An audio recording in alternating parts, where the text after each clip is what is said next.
El Club de Tenis Valencia coge esta semana la tercera edición del Open Ciudad de Valencia, un torneo que no han querido perderse nuestras jugadoras Ruth García y Claudia Zornoza, partícipes desde el primer momento de un torneo muy especial para la capital del Turia.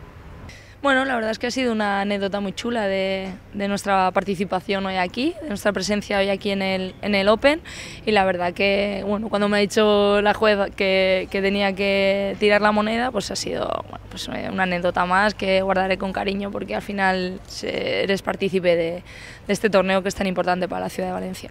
Vivir una experiencia así, yo por ejemplo no había vivido en directo un partido de tenis, y que canales como Eurosport, que es tan importante en la televisión, esté aquí y retransmitan este tipo de torneos, pues es un plus más para el deporte femenino, y nosotras estamos muy contentas, ya te digo, de estar aquí y que todo vaya para arriba. Sí que es verdad que va poco a poco, pero esperemos que ahora que está en auge todo el deporte femenino vaya para arriba. También hablaba la valenciana, extenista y directora del torneo, Anabel Medina.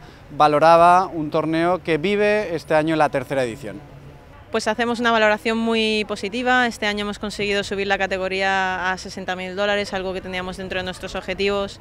Además hemos hecho algo histórico, que es hacer un torneo totalmente femenino. Todas las jueces de silla, jueces árbitros, recoge pelotas y directora en este caso son mujeres. Queríamos darle visibilidad al sector del arbitraje femenino. El torneo va a estar retransmitido por Eurosport, los cuartos, semis y final. Entonces, muy contenta, porque al final lo que queremos es apoyar al tenis femenino. Mi objetivo era hacer un torneo en mi ciudad, en Valencia, y la verdad es que estoy muy satisfecha.